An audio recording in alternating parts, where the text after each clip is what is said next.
All right, we finally got the top slabs delivered, so now we just got Chad. This is where the skid steer would have come in handy. We don't have the skid steer right now, so Chad's trying to just get the dozer pushing all this dirt. Getting on top of it now. It's a little scary up here. And then we just got to figure out how big we want this finish line to be. So thinking 80 feet in length or so with a really, really steep takeoff, so it'll shoot you higher than it will far. We'll just keep you updated on this progress, and then hopefully we can get it done today so I can guinea pig it and try to jump this thing.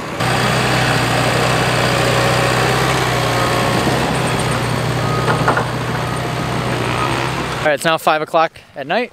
We've made a lot of progress on this thing since. The problem is we don't have a skid steer here right now. I think I said that earlier. So we're just gonna salvage this thing and try to make it jumpable in the meantime. Didn't look like this before. This is about half the height this morning. Ooh, this looks much better. Video probably doesn't do justice, but that's pretty tall landing.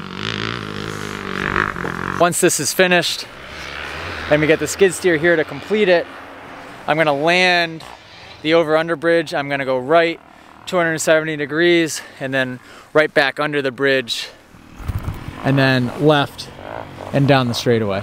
For tomorrow, I'm just gonna have to get out here with the shovel and knock down this crazy lip and just shovel this dirt over here, because this won't be exposed when we're done either. We're making do with what we can for now. Shovel this just in case I come up short. I don't want to frame case a piece of cement. That wouldn't be good. The cool thing about Supercross suspension is I'm probably just gonna send this thing pretty deep on attempt 1. And if I go to the flat, I go to the flat. Worst case scenario, I end up in that puddle over there. But the Supercross suspension can handle pretty much anything. He did a pretty good job with that. Well, it's definitely big. It's bigger than a Supercross triple by a long shot. I'll have to measure it out for you guys before I jump it, and that'll give me an idea of how fast to go as well. And like I said, I'm gonna remove the top part of that because probably no reason to. I'm sure I wouldn't land there, but just in case. He did a pretty good job with the takeoff too. A little square edgy. Might have to take a shovel to it. Not too bad. I don't know. Actually, you know what? It's not dark yet. Should I jump it now? No.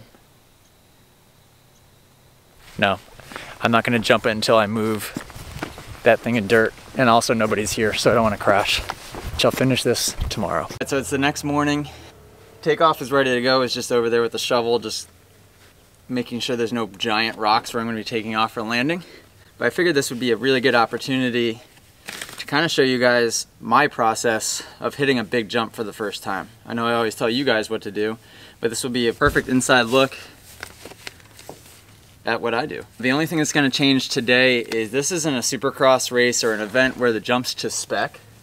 So I have to be a little bit careful, and I'll probably roll it more times than I normally would just to make sure that I'm tracking in the takeoff and that there's not going to be any giant rock or a weird square edge or anything like that. When you show up to a Supercross race, you don't really have to worry about that. Everything is to spec, and you can be pretty much assured that there's not going to be anything strange going on. So I'll do that just to form my line, gain some confidence, and then I'll send it. Game plan is second gear on the 450, probably pretty close to wide open. There's a little pre-jump before it, so I'll tire tap the pre-jump, land in the pocket, and just go second gear wide open from the base of the jump. I'm gonna aim to probably go a little long on the first try. I bet you, I'm pretty confident I can clear this thing perfect first go. I'm gonna measure it for you guys so I can give you exact measurement on length. I would say if I don't get it perfect first try, there's no way I'm not gonna get it perfect second try. And that just comes from experience of hitting millions of jumps. I mean, think about how many jumps I've hit over my career. Hundreds and hundreds and hundreds of different doubles, triples, quads, tabletops. So I can go into that memory bank and get an idea of exactly how fast I need to go. Whether I'm on a 250, 450, it doesn't matter. I still have a really good gauge of that speed. As you guys can probably tell from my other video, and I haven't talked about this yet, just signed a deal with O'Neill. Pretty pumped on that. I was with O'Neill for 2014, 2015. Awesome company, awesome people that work there. Sure, they're gonna do some pretty cool stuff for this channel. And for all you guys that watch. So there would be cool giveaways and partnerships for the Academy, all types of stuff going on. Jersey fits super, super good. Size small jersey, because I like it super tight. I'm gonna finish getting geared up here. I'm gonna toss my GoPro on. I'm here all by myself right now. Chad's running around in the equipment, so if I crash, I'm not riding completely by myself. There's somebody in the property to come save me, but no one to film. So I'm gonna set up this camera somewhere, and hopefully I can get the shot of myself, and then if not, I at least got the GoPro angle of it.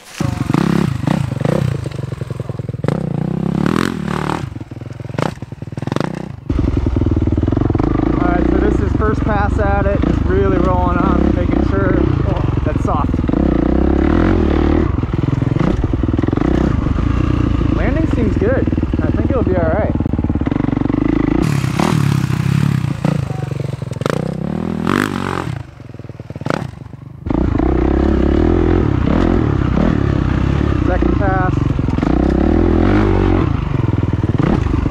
These ones I haven't even thought about eyeing up the landing yet. I'm just working in the takeoff, so.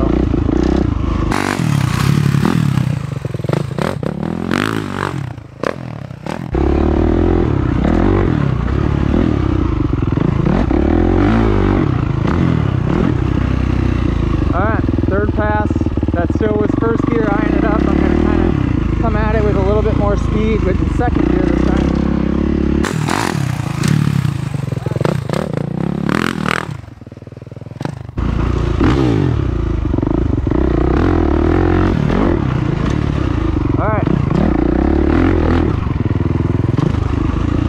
That was fourth.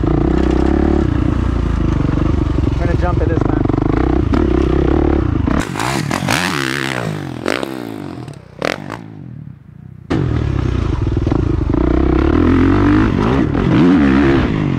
Yo! That's sick. Little long. Little long. Didn't have to go quite that fast.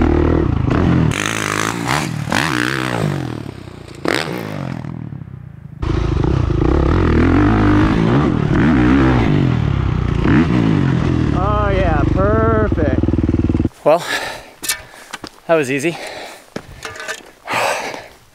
Just did a couple 8-lappers, and then just shoveled in the little ruts that I formed in the face just so this jump can pack down evenly.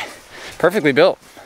I wouldn't mind if it were 10 or 15 feet longer to really send me to the moon, but that's fun.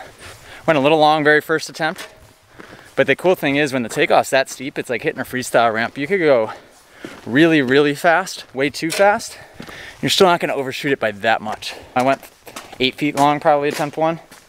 Dialed it back, attempt 2. Measured it, it's exactly 75 feet, which is exactly what we wanted it to be. We kind of just guessed on where to put the takeoff and it ended up being 75 feet. So good job, Chad, thank you for building me that.